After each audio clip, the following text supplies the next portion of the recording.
Are you defined by your worst moment, right? And again, that's why I don't like to use evil, because if you're a lawyer, you've thought about this. If you've defended people charged with terrible things, you think, are you defined by your worst moment? And that's a question that everybody has to wrestle with, this philosophical one.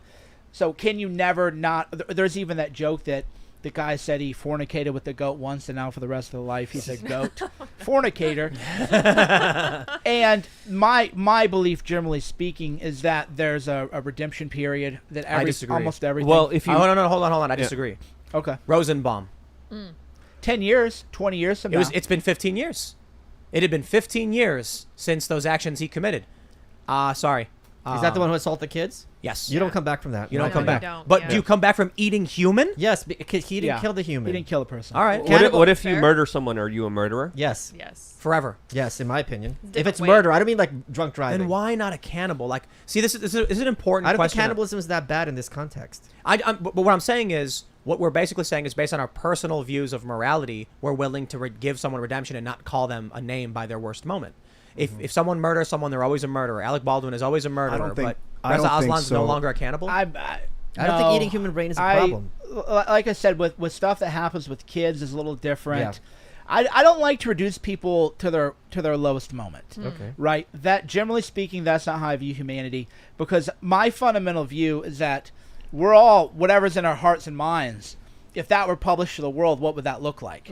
Right? And then you would say, well, that's the evil thought. That's different. The actions are different. And there's a whole sliding scale to this. But my view, generally speaking, is that you don't define a person by their worst moment, with the exception, again, with, if you're a serial child molester, that's a little bit different than a guy who loaded up maybe a video or something that he shouldn't have. There could be a period of redemption after that. But in the familiest, friendliest way, I want to make sure we stress that he was beyond it. Rosenbaum was committing atrocities against children. Worst possible. The worst possible thing you could imagine being done to a child that they would have to live with for the rest of their lives. I would also say don't define people by their best moment. Yes. Because a lot I of disagree. people, like Alec Baldwin's done a lot of great work as an actor, but if he does some horrible crime, I don't want to be like, well, he's a good guy, so let's let him go. That's why I don't bad follow- the bad moment is and how good the good moment is, right? If someone's like a firefighter and then he gets into a bar fight and beats somebody up, I'm willing to let that slide if he's safe. I don't care about a bar fight anyway. Yeah, exactly. Yeah. But I think there's a sliding scale too, because are we talking about someone like Henry Kissinger, Jeffrey Epstein, because they're in a different realm of that's fair. evil, Yeah. comparatively to, of course, low-level criminals,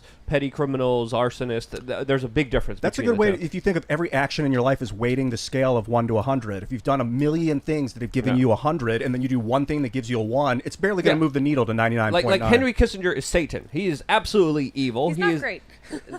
At least Linda. Come on, Linda? Come on now. Linda, honey, listen, honey, Trying to Linda. listen. Sorry, Stop Luke, it go there. on. Stay Listen, in the honey, kitchen. Stay in Linda. the kitchen. Yeah, Do you yeah. like his ideas on limited war? I don't want to derail, but I mean, what Kissinger has done throughout his entire career, propping up China and the communist state there, de-industrializing the United States, bringing jobs over there, putting the current geopolitical situation, setting up Saudi Arabia with the petrodollar. I mean, the way that the world is right now, how broken it is, can be directly correlated to Henry Kissinger. The man advises the Pope. He advised presidents. He advises corporations. He advised Obama. Obama's national security advisor said he takes his daily orders from Henry Kissinger, and Obama has a lot of influence in the Biden administration. So I would say he's still in charge. He sat down with Donald Trump. Donald Trump was licking his boots.